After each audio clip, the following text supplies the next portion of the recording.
اب یہ بھی تو مزدور ہی ہے جس نے اگلے کا سارا کام بھی خراب کروایا اور انتظار بھی کروایا اور کسی قسم کی پشیمانی بھی محسوس نہیں ہوئی، لیکن جب آپ انہیں کام پر لے آئیں گے تو پھر وہ آپ کو ناخن چنے چبوائیں گے۔ میں نے اپنے گھر کے واش روم میں کچھ پلمبرنگ کا کام کروانا تھا۔ مارکیٹ میں داڑھی ٹوپی رکھے ہوئے ایک پلمبر صاحب شریف النفس معلوم ہوئے تو ان کو ساتھ لیے گھر پہنچا۔ اگلے 1 گھنٹے تک پلمبر صاحب کو تو یہی سمجھ نہیں آئی کام کرنا کیا ہے اور کیسے کرنا ہے۔ خدا خدا کر کے کام سمجھ میں آیا اور دوپہر تک فقط توڑ پھوڑ ہی چلتی رہی۔ تقریباً 1 بجے پلمبر کہنے لگا کہ صاحب جی کچھ خرچہ پانی دیں تاکہ میں کھانا کھا کر آؤں۔ میں نے کہا کہ ٹھیک ہے جلدی آنا، کہیں ایسا نہ ہو کہ بات اگلی دہاڑی تک پہنچ جائے۔ کہنے لگا صاحب جی بالکل فکر نہ کریں، میرا تو سامان کا تھیلا بھی ادھر پڑا ہوا ہے، میں یوں گیا اور یوں آیا۔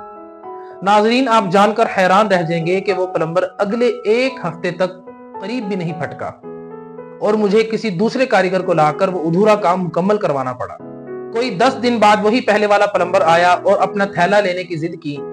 میں نے اس سے بہت پوچھا کہ آخر کیا مسئلہ تھا، کون سا ایسا ارجنٹ مسئلہ پیش آ گیا کہ تم کام درمیان میں چھوڑ کر چلے گئے اور دوبارہ ادھر کا رخ نہیں کیا اور آج پورے 10 دن بعد تم تھیلا لینے کے لیے آئے ہو۔ لیکن اس نے کوئی بات نہ کی، نیچے نظریں جھکائی رکھی اور صرف اپنا تھیلے کی ضد کرتا رہا اور تھیلا لے کر چلتا بنا۔ اب یہ بھی تو مزدور ہی ہے جس نے اگلے کا سارا کام بھی خراب کروایا اور انتظار بھی کروایا اور کسی قسم کی پشیمانی بھی محسوس نہیں ہوئی۔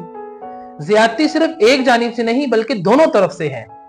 آپ مزدور لینے کے لیے مزدوروں کے اڈے پر چلے جائیں، وہاں مزدور آپ سے ایسے بات کریں گے جیسے لگے گا شاید یہ کام کرنے کے لیے مرے جا رہے ہیں اور بہت بےتاب ہیں، لیکن جب آپ انہیں کام پر لے آئیں گے تو پھر وہ آپ کو ناخن چنے چبوائیں گے اور 2 دن کا کام 4 دنوں میں، 4 دنوں کا کام 8 دنوں میں کرنے کی حیرت انگیز صلاحیت کا آپ کو نظارہ کروائیں گے۔ کوئی الیکٹریشین لے آئے تو اس کے پاس اوزار پورے نہیں، الیکٹریشین وہ خود ہے، اوزار آپ سے مانگتا پھرے گا۔ جب تک کام نہیں ملتا تو روتے ہیں اور جب کام مل جاتا ہے تو رلاتے ہیں۔